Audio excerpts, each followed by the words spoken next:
சின்ன வயசுலேருந்து நான் அவரோட வீட்டில் வந்து லிட்டரலாக வளர்ந்துருக்கேன். ஏன்னா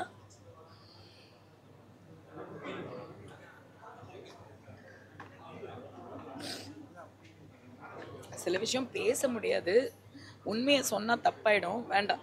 ரொம்ப கஷ்டப்பட்டிருக்கோம், ரொம்ப சிரமப்பட்டிருக்கோம், ரொம்ப ரிஸ்க் எடுத்திருக்கோம். தயவு செஞ்சு படத்தை ஒரு வாட்டி வந்து பாருங்க.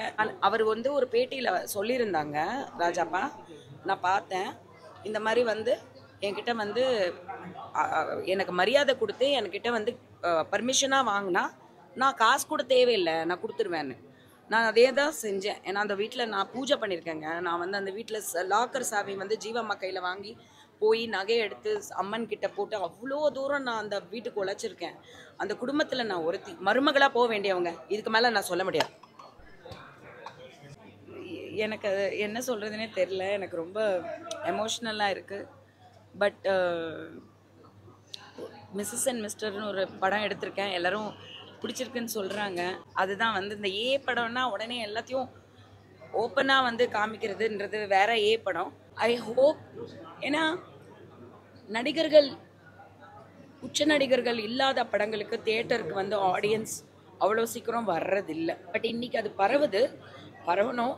ரொம்ப கஷ்டப்பட்டிருக்கோம், ரொம்ப சிரமப்பட்டிருக்கோம், ரொம்ப ரிஸ்க் எடுத்திருக்கோம். தயவு செஞ்சு படத்தை ஒரு வாட்டி வந்து பாருங்கள். பார்த்துட்டு உங்களுக்கு பிடிக்கும். நான் ரொம்ப முயற்சி எடுத்து ரொம்ப கஷ்டப்பட்டு லாபம் நஷ்டம் தாண்டி ஆத்மாத்மா நான் ரொம்ப சந்தோஷப்படுறேன். பட் மக்கள் இதை பார்க்கணுன்னு விரும்புகிறேன். இப்போ தான் எனக்கு மெசேஜ் வந்தது. நேரில் போய் பார்த்து நான் வந்து பிளெஸ்ஸிங் வாங்கினேன், அவர்கிட்ட சொன்னேன். அவரும் ஓகே அப்படின்னு தான் சொன்னார். அதுதான் நான் வந்து பேட்டியெல்லாம் எடுக்கும்போது கூட நான் வந்து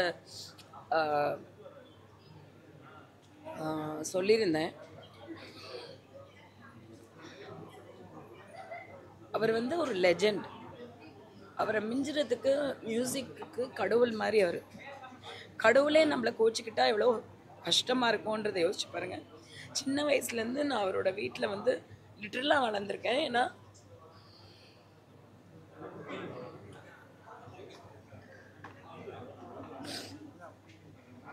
சில விஷயம் பேச முடியாது, உண்மையை சொன்னால் தப்பாயிடும், வேண்டாம். ஃபர்ஸ்ட் ஆஃப் ஆல் வந்து கமலா சினிமாஸ், கமலா தியேட்டரில் வந்து நான் ஒரு சில படங்கள் பார்த்துருக்கேன். நான் சொல்லியிருக்கேன் எல்லாருக்குமே, காதலன் படம் பார்த்து தான் நான் வந்து சினிமாக்கே வரணும்னு ஆசைப்பட்டிருக்கேன். பிரபுதேவாவோட மிகப்பெரிய ஃபேன் நான். பிரபுதேவா வந்து அந்த அளவுக்கு நான் மானசீகமாக லவ் பண்ணுற அளவுக்கு வந்து நான் வெறித்தனமான ஃபேனாக இருந்தேன். காதலன் படம் பார்த்து அந்த என்னவளே சாங் எல்லாம். அதுக்கப்புறம் தான் சந்திரலேகா நடந்தது. ஸோ அதே கமலா சினிமாஸில் மட்டும்தான் நான் ஃபஸ்ட்டு பார்த்தேன் காதலன். அதே மாதிரி தில்வாலே துல்ஹனியா லே ஜாயேங்கே, டைட்டானிக், அந்த மாதிரி நிறைய படங்கள் வந்து கமலா தியேட்டர் வந்து ஒரு சென்டிமெண்டலி எமோஷ்னலி ரொம்ப கனெக்ட். என்னோட அம்மாவோட ஃபேமிலியோட நான் வந்து உட்காந்து அதே பாக்ஸில் நான் பார்த்துருக்கேன். ஸோ மிஸ்ஸஸ் அண்ட் மிஸ்டர் வந்து இங்கே ஸ்பெஷல் ஷோ போட்டு இங்கே பார்த்தது வந்து எனக்கு ரொம்ப ரொம்ப ரொம்ப சந்தோஷமாக இருக்குது. ஒரு மாதிரி சென்டிமெண்ட்டாக இருக்குது. அண்ட் அஃப்கோர்ஸ் இவ்வளோ பேர் வந்து ஒரு எனக்கு அது என்ன சொல்கிறதுனே தெரில. எனக்கு ரொம்ப எமோஷ்னலாக இருக்குது. பட் மிஸ்ஸஸ் அண்ட் மிஸ்டர்னு ஒரு படம் எடுத்திருக்கேன், எல்லோரும் பிடிச்சிருக்குன்னு சொல்கிறாங்க, நல்லா இருக்குன்னு சொல்கிறாங்க. எனக்கு தெரியல, நான் ட்ரை பண்ணியிருக்கேன், முயற்சி பண்ணியிருக்கேன், உண்மையாக அதான் பண்ணியிருக்கேன். என்னோடய ஃப்ரெண்ட்ஸ், என்னோடய கோஸ்டார்ஸ் எல்லாருமே இந்த படத்தில் வந்து ஷகிலாக்கா, அவங்களுக்கு நல்ல ரெஸ்பான்ஸ். அவங்க வந்து வர்றும் போதே வந்து அங்கே சிரிப்பு வருது. ஸோ அவங்க என்ட்ரியில் ஒரு சீன் அவங்க என்ட்ரி ஆகும் போதே சிரிப்பு வருது அப்படின்னா அவங்க வந்து அந்த அளவுக்கு வந்து அவங்க வந்து இழுத்துருக்காங்க மக்களை. அதே மாதிரி கணேஷோட காமெடி சென்ஸ் ப்ளஸ் அந்த வில்லத்தனம் வந்து ஒர்க் அவுட் ஆகிருக்கு. அண்ட் ராபர்ட் அண்ட் ஐ எல்லாருமே வந்து ரொம்ப க்யூட் கப்பிளாக இருக்கீங்க, ரொம்ப நல்லா இருக்குது அந்த கெமிஸ்ட்ரின்னு சொல்கிறாங்க. நான் இதை கண்டிப்பாக எதிர்பார்த்தேன். அது எல்லாருக்குமே தெரியாது நாங்கள் எப்படி இருப்போம் அப்படின்ட்டு. பட் அந்த ஆன்ஸ்க்ரீன் கெமிஸ்ட்ரி வந்து ரொம்ப ஒர்க் அவுட் ஆகிருக்குன்னு நினைக்கிறேன். ஸோ ஃபஸ்ட் ஆஃப் ஒரு விதம் அது எல்லாருமே வேறு மாதிரி ரசித்தாங்க. எல்லாருமே வந்து அது எப்படின்னா சொல்லாமல் சொல்லியிருக்கேன். அதுதான் வந்து இந்த ஏ படம்னா உடனே எல்லாத்தையும் ஓப்பனாக வந்து காமிக்கிறதுன்றது வேற ஏ படம். இது அப்படி கிடையாது. இது நான் ஓப்பனாக எதுவுமே காட்டல. புரிஞ்சவங்களுக்கு புரியும். அப்படின்ற மாதிரி தான் நான் வந்து சஜஸ்டிவ்னு சொல்லுவாங்க, அந்த சஜஸ்டிவ் விதத்தில் தான் நான் டைரக்ஷன் பண்ணியிருக்கேன். அதே மாதிரி செகண்ட் ஹாஃபில் வந்து emotion, love, comedy and sentiment climax வந்து ரொம்ப பிடிச்சிருக்கு. அந்த சாங் கிளைமேக்ஸ் சாங் வந்து ரொம்ப நல்லா இருக்குது. அந்த குழந்தை விஷயம் ரொம்ப நல்லா இருக்குது. யுகேந்திரன் லாஸ்ட் மினிட்ல கியூபுக்கு போனதுக்கப்புறம் தியேட்டருக்கு வர்றதுக்கு ஒரு நாளைக்கு முன்னாடி ட்ராக் வாய்ஸ் வந்து எனக்கு ரொம்ப நல்லா பாடியிருந்தார். ஒரு ட்ராக் வாய்ஸு ஸ்ரீகாந்த் தேவா மியூசிக்கில். ஆனால் எனக்கு வந்து எங்கேயும் அந்த மெச்சூரிட்டி, அந்த எமோஷன் வேணும்னு தோணி நான் யுகிக்கு ஃபோன் பண்ணேன். யுகேந்திரன் மலேசியா வாசுதேவன் ஓட சன், யுக்ஸ்ன்னு சொல்லி ஜோவிகா எப்பவுமே சொல்லுவாள். ஸோ கால் பண்ணோடனே அடுத்த செகண்ட் வந்தாங்க நின்று ஸ்ரீகாந்த் தேவா வந்து ரெக்கார்ட் பண்ணது. எனக்கு அது ரொம்ப அழகாக வந்திருக்குன்னு நினைக்கிறேன். படத்தில் எல்லோரும் ரொம்ப ரசிக்கிறாங்க. அந்த பாட்டை வந்து ரிலீஸ் பண்ண சொல்கிறாங்க. அதே மாதிரி சிவராத்திரி சாங் அது வந்து கிரண் வந்து வந்தப்போ கிளாப்ஸ் வந்தது. அந்த மாதிரி எல்லாத்துக்குமே ரெஸ்பான்ஸ் இருக்குது.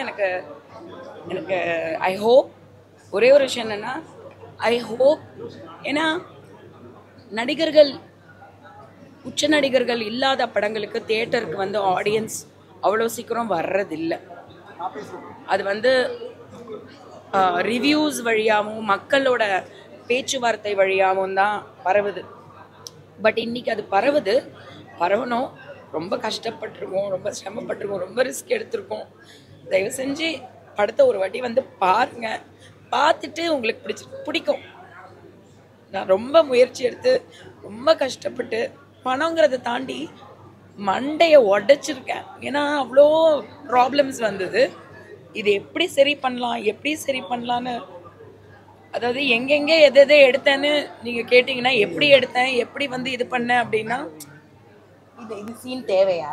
சீன் இல்லை, அப்புறம் எதுக்கு இப்போ? ஜோவிகா இல்லைன்னா சத்தியமாக இதெல்லாம் பண்ணியிருக்க முடியாது. Jovika and my directorial immediate team எல்லாமே என் ஃபேமிலி தான். கணேஷ், ஷகிலாக்கா, ஸ்ரீமன், கிரண், எல்லாருமே, லைக் நான், ஆர்த்தி, எல்லாருமே, everybody, cameraman, editor, Naresh, post production studios எல்லாருமே. ஸோ ரொம்ப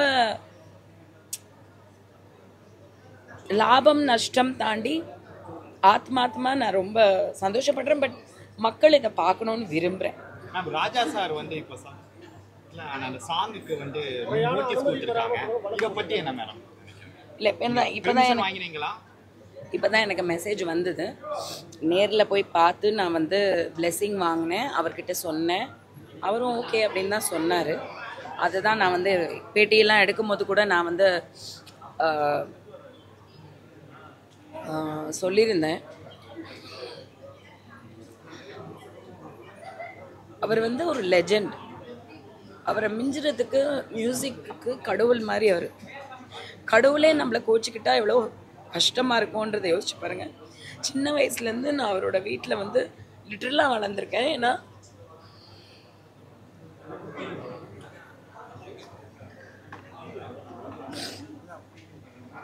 சில விஷயம் பேச முடியாது, உண்மையை சொன்னால் தப்பாயிடும், வேண்டாம்.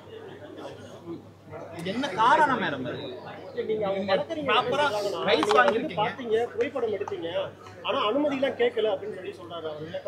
இல்லைங்க, நம்ம சோனி மியூசிக்கிட்ட வந்து ரைட்ஸ் வாங்கியிருக்கோம், சரிங்களா? சோனி இப்போது ஃபார் எக்ஸாம்பிள் சொல்கிறேன், நம்ம வந்து ஒரு வீடு வாங்குகிறோன்னு வச்சுக்கோங்க.